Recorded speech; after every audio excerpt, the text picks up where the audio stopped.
In a world where patience is a virtue, Valorant never fails to put that virtue to the test. Well, I'm sure many of you guys can relate to this, as I myself resort to shooting as soon as I spot an enemy before I can even adjust my aim. I'm not proud of it, whether it's due to jumpiness or impatience. This is honestly never a good habit to develop. I'm speaking to my own heart right now. For one thing, though, you're going to lose composure in that duel, and for another thing, you're going to lose your advantage if you spot them first and they've yet to react or even noted your location. That, on top of 10 other things you're doing wrong, make it harder for you to escape low elo. Now, before we go any further into this, if you feel like you've been struggling in ranked recently, then we have got a huge treat for you. Over at SkillCapped, we have recently published a brand new Calm Aim course that details how any one of you could develop Radiant level aim in just a few weeks. Now, while most players just aim in whatever way feels comfortable to them, it might surprise you to hear that there is actually a proper aiming technique that pros use to not only make themselves a little bit more consistent, but to also help them get more kills like this.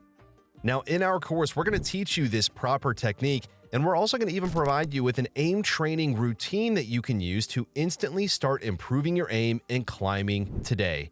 Unlike other routines, this is a simple, less than 15-minute exercise that you can do before you play that will do wonders for your aim. Not only that, but our site is literally backed by a rank improvement guarantee. So if you don't climb, you don't pay. If you're really looking to climb this act and you want to actually start fragging out in your matches, do be sure to check out our new Calm Aim course using the link below. Shooting before adjusting your aim is a pretty common mistake that occurs when you're caught off guard. Now, while that should serve as a tiny bit of comfort here, it's a nuance you should never get used to. You're probably already familiar with that feeling in Valorant where it seems that enemies who have their backs turned are harder to shoot. That, for me, is all the time. Yes, I get it. We've all been there. Even Tins himself was caught in 4K once upon a time. And as Kaide has mentioned, it happens to the best of us.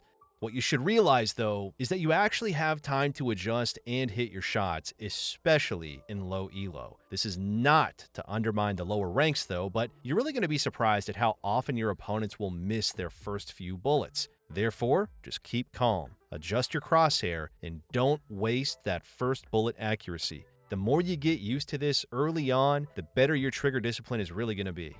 Now, we all know how extremely powerful one-way smokes are, and I'm sure you've all used or at least witnessed it in your matches. So my only question is, why do we keep pushing one-ways? The usual scenario would be your team makes noise towards A or B main, the enemy reacts by placing a one-way smoke, you or one of your teammates probably acknowledge the one-way smoke in comms, yet you end up losing an ally or two because they peek or push it anyway. The worst part about all this is that they do so while holding shift. These things are absolute killing machines, and if your team doesn't have a concrete plan in mind, it's best to respect the utility, man. Just wait it out, regroup, and rethink your strategy. The only times you should push one-way smokes is when 1, you're flashing out of it and peeking fast through it, 2, you have info that no one's holding the angle, 3, your team is on a full rush execute, or 4, you have little to no time left in the round. Now, even though there are a few exceptions to this, try to peek fast and wide if you're gonna push the one-way smokes anyway.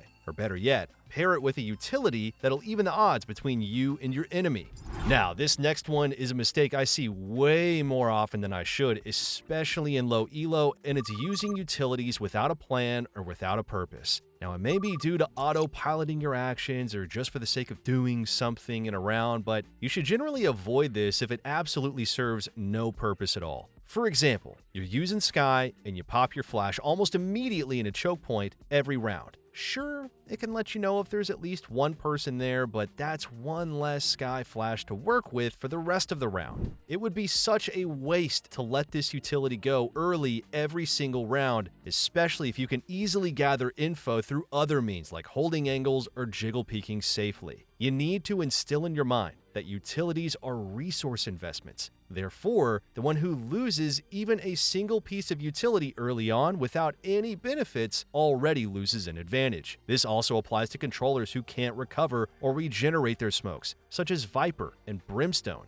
Now in Brim's case, smoking way too early either forces you to commit to a site or reduces the number of smokes you have should you wish to rotate. On defending, if the enemy team doesn't commit, you'll have less smokes to use for delaying time elsewhere or playing retake. So again, unless your team has a specific play or a specific strategy in mind that'll make use of your utilities effectively, you might want to hold on to it first.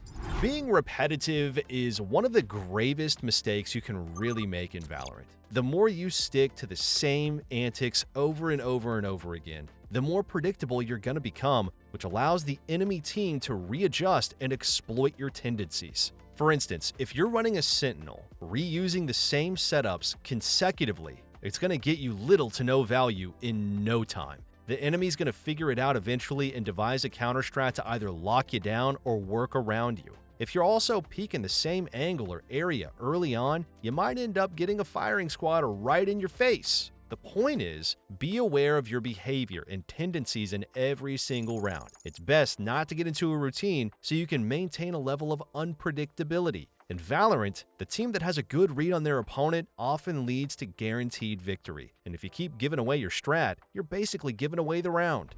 Another thing low elo players seem to think is trivial but actually matters in the grand scheme of things is ignoring ultimate orbs. This also includes fighting or contesting them. Every ultimate orb in a round is counted as a resource, and the team who gains these orbs make them one step closer to a powerful ultimate. Now that doesn't mean that you should grab them at the expense of your safety, but if you have free access to an orb, it's best to just grab them. Apart from getting kills and dying, ultimate orbs are your guaranteed way to progress your ultimate. So if you want early access to your lockdown, your showstopper, or whichever ultimate, you might want to grab some along the way.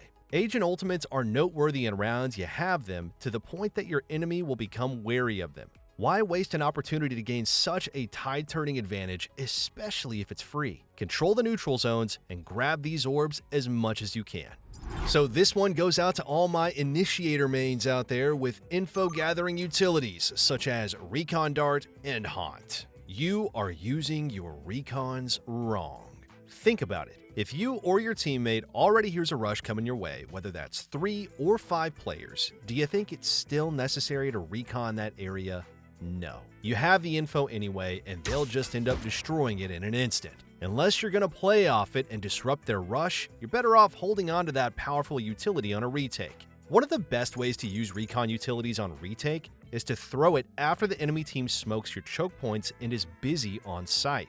Since they're preoccupied with clearing corners and planting the spike, you can easily spam tag targets through the smoke as you flood in for the retake. If you up the ante even further by flooding in with more utilities, they'll be too busy to shoot the dart and you can capitalize on the chaos. You'll know their location and they're going to be left in distress while you go on a synchronized retake. A simple and easy yet effective counter to a full rush on site.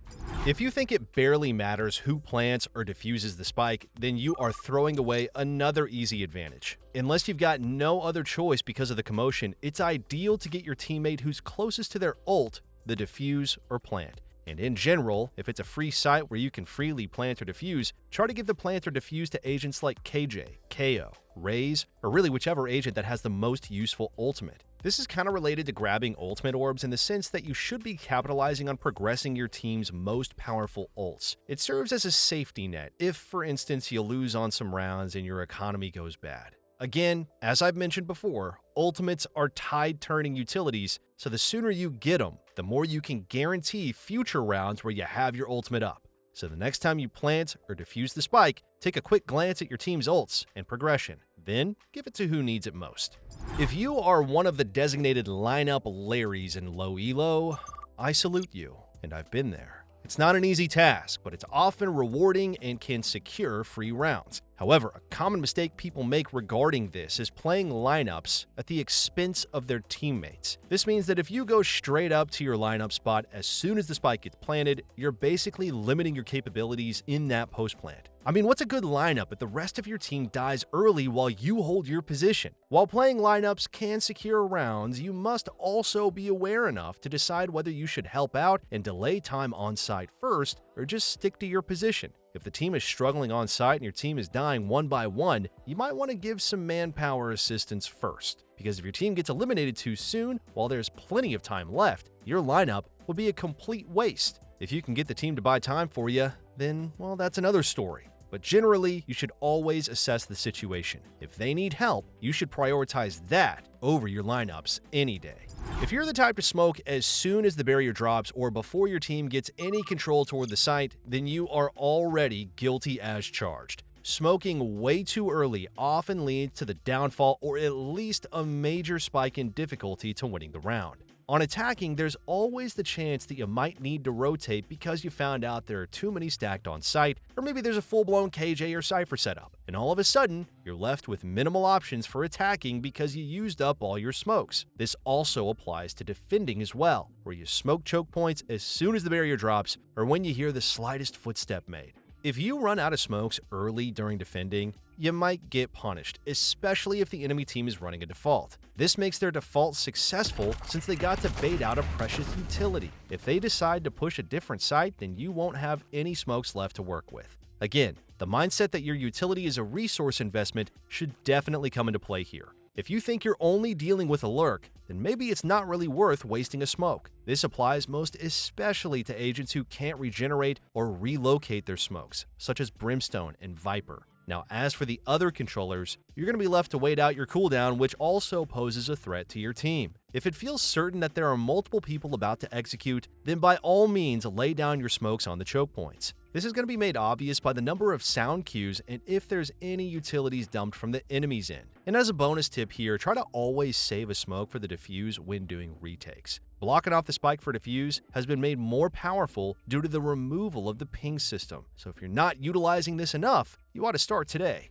One of the best ultimates to use during side executes and retakes is Killjoy's Lockdown. As long as you're able to protect it and let it run its full duration, you're going to be able to create massive space and detain a few enemies while you're at it.